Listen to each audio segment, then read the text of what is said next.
32話、悪魔と踊れの解説と考察まとめ。ボルト、トゥーブルーボルテックス。32話掲載の V ジャンプ5月特大号が、2026年3月19日に発売された。前回31話、うるさいでは、人真珠、マムシを駆除する作戦の模様が引き続き描かれた。ただ、作戦は水面下で行われていたことから、並行して行われていた尋問が作戦の妨げになりつつあった。そして、尋問に鹿丸が呼ばれたことで、作戦はやむなく中断。孤児は作戦を再開させるべく、イノジンに新天神の術の使用を促した。さらに、彼はコブを乗っ取ったイノジンに対し、コブの命を奪うという非常な指示を出す。イノジンはこの指示に従わないことを選択し、マムシの攻撃から逃げていた。孤児はイノジンの新天神を強制的に解除。コブはマムシから攻撃を受け始めるが、現れたボルトによって救出された。イノジンが力の限り逃げたことで、ボルトが現れるまでの時間稼ぎとなったのである。コブはマムシの恐ろしさを体感し、鹿丸に作戦の続行を許可した。拠点に戻ったイノジンが神殿人の術を発動したことで、通信環境が復旧、鹿丸が再び指示を伝えられる状態となった。マムシは作戦が中断していた間にも分裂を続けて、200体を超える数にまで増加。その一方で、分裂のデメリットである知能の低下が、仲間割れという形で現れ始めていた。鹿丸はこれらの情報を受け、レイダーを鳥にするという最後の手段に出る。デイモンの参戦をほのめかして、31話は幕を閉じた。この動画では32話、悪魔と踊れの解説と考察をやっていこうと思う。このチャンネルでは、ナルトやボルトを他にはない視点で深掘りしていきます。新たな発見や面白さにつながると思いますのでぜひチャンネル登録をお願いします。32話は、鹿丸の考える最後の手段を実行する回となった。彼の指示の通りマムシをエイダの元へ集合させ、そこに待ち構えていた作戦メンバー全員で総攻撃を仕掛ける。新たに参戦したデイモンも、真術、反射を用いた戦術で攻守ともに活躍。しかし、鹿丸の想定と実際には差異が生じていた。前回、サラダは鹿丸との連絡が途絶えていた間に大昼目を一度使っており、力をほぼ使い果たしていたのである。決め手となるはずの大昼目は不発。サラダは意識を失い、マムシには分裂の隙を与えてしまうこととなる。マムシは残り少ない数まで減らされたことでさすがに命の危機を感じたのか、これまで以上の速度で分裂を繰り返した。それでも諦めずに攻撃を続けるカワキ。しかし、急激に力を使ったせいもあってか、化学リングでできた体がオーバーヒートしてしまう。1000体という桁違いの数の敵を相手に、ボルトたちは圧倒されるのであった。ただ、孤児はこの状況においても表情を変えない。果たして、レイダに希望はあるのだろうか。そして、孤児は何を意図しているのか、というところで32話は終了した。サラダとカワキが戦闘不能に陥り、マムシを仕留めきる手段を失ったと思われるこの葉。ただ、レイダが助かる道を失ったわけではない。いざとなればボルトの飛来神の術で戦線離脱するという選択肢がある。今回の戦いのボルトはジュラに狙われているわけではないため、術に集中する隙がある。レイダを連れて、孤児の拠点に移動することもできるだろう。また、レイダにも力は残されている。彼女には真術の中の真術である全能がある。全能は、術者の無意識の願望を具現化するという能力。この術が発動していないということは、まだ本当の意味で追い詰められているわけではないとも捉えられる。それどころか、孤児は全能の発動を目的にしていた可能性もある。彼は風の国での作戦で、サラダの無意識に秘められていた信念を試した。その結果、彼女は新たな能力である大昼目に目覚めている。この事例と同様に、今度はエイダの信念が試されているのではないだろうか。第2部8話時点からボルトに興味を持ち始め、直接話すことを望んでいたエイダ。戦闘中ではあるが、彼女はようやく彼に会うことができた。今こそ、その思いの丈を表現する時なのかもしれない。いびつな友情関係を続けているサラダとエイダ。二人はナルトとサスケのように共鳴しうる関係にある。二人は何の運命なのか、類似性のある特殊能力を持っている。その能力は、シャリンガンと真術。全能の2つ、両者は術者の無意識の願望を具現化する効果がある。サラダのシャリンガンは心を映す瞳とされ、術者の感情に反応して能力が進化する傾向がある。万華鏡シャリンガンの固有動術には、術者の感情を表したかのような効果がある。サラダが大昼目を開花させたきっかけは、ボルトの力になりたいという思いだった。この能力にはサラダの太陽であるボルトへの気持ちの強さが現れていると考えられる。そして、サラダにはまだ発現していない能力がある。これまでに彼女が大昼目を使ったのは3回。そのどれも、右目から流血しながら使用していた。この事実から、おそらく大昼目は右目の動術であると推測できる。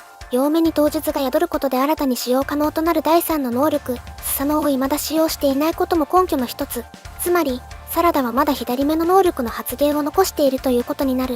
対して、レイダはアマドによって大筒木芝居の細胞を移植された改造人間の一人、移植の結果、真術、千里眼で世界を見通すことができるようになったほか、全人類をエイダの虜にさせる能力、魅了を発現させた。そして極めつきが、彼女の代名詞ともいえる真術、全能である。本来、真術を扱う存在は大筒木であることから、レイダはこの術を使いこなせてはいない。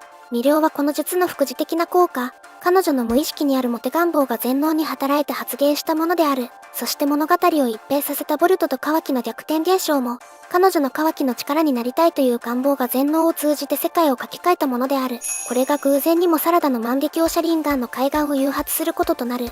サラダとエイダは不思議な境遇にあると言える。また、サラダの万華鏡車輪眼の模様と術は、太陽を思わせる内容をしている。大昼目は太陽神として有名なアマテラス大神の衣装である。対してエイダの目は月を連想させる模様で、全能発動時の波動も月を想起させた。両者の目と能力は、ナルトに刻まれた太陽の湯、サスケに刻まれた月の湯を彷彿とさせる。サラダとエイダはもはや、ソウルメイトのような関係性であることが伝わったと思う。現在、サラダは大昼目の使用でその右目が大幅な視力低下を負っている。左目の能力に頼ることになるのは自然な流れだろう。そしてエイダはマムシによって徐々に追い詰められつつある。彼女の信念が試されている状況となった。まだ真の力を出せていないサラダと、本当の自分を見失っているエイダ。感情が高ぶった二人が本当の友情を築いた時、かつてない共鳴現象を引き起こすのではないだろうか。エイダを含む運命の得意点は未来を壊す存在とされていることから、孤児の真術、実法を大幅に更新させるような何かが起きても不思議ではない。個人的に、マムシがエイダの元へ向かう際に話していた内容が気になった。マムシはなんと、デイモンの真術、反射の効果を把握していたのである。実は第1部71話で、マムシの原型であるバグがこの能力について言及している。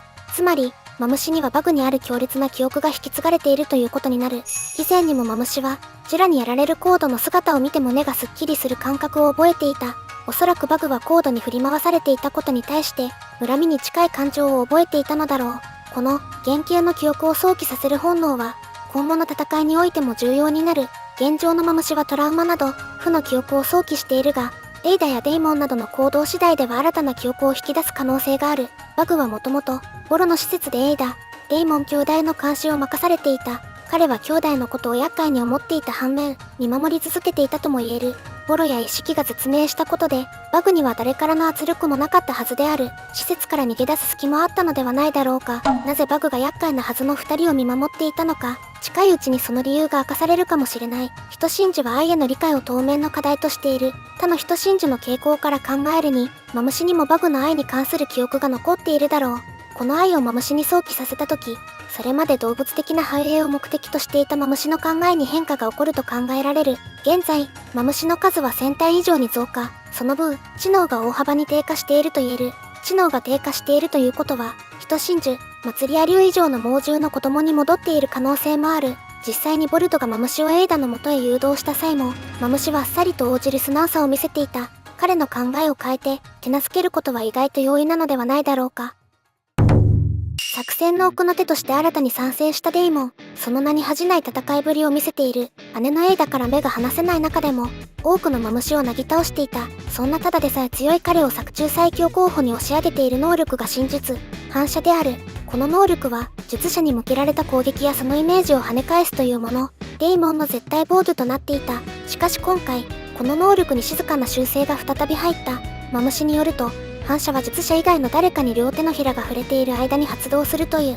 以前にもバグがこの能力について言及しているが、その時は手のひらが他の人間に触れている時だけ発動するという説明だった。両手のひらという説明ではなかったのである。それどころか、デイモンが反射を使用した過去の描写を見てみると、手のひらを使わずに発動していることがわかる。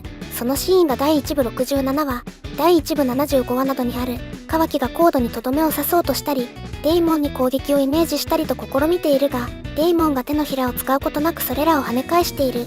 以上のように、反射の発動条件には曖昧な部分があった。ただ、手のひらを使わずに反射したという事実が過去にある以上、まだ何か裏があってもおかしくない。こうした現象、過去に似たものを経験しなかっただろうか。登場人物の記憶や認識が、知らず知らずのうちに改変されている。デイモン本人や、大筒木であるボルトでさえも反射魔発動条件に違和感を持っていない。ある意味この現象こそが神の絶対の意志である真実、全能なのかもしれない。以上が最新32話の解説と考察になります。過去の解説、考察動画では32話時点でもまだ明かされていない内容に関する解説や考察もしていますので、良ければ視聴していただけると嬉しいです。ここまでの内容は個人的な妄想を多分に含んでいます。多めに見ていただけますと幸いです。今回の動画に関する感想や意見がありましたら、コメントで教えていただけると嬉しいです。もしこの動画が面白いと思ったら、高評価とチャンネル登録をお願いします。ご視聴ありがとうございました。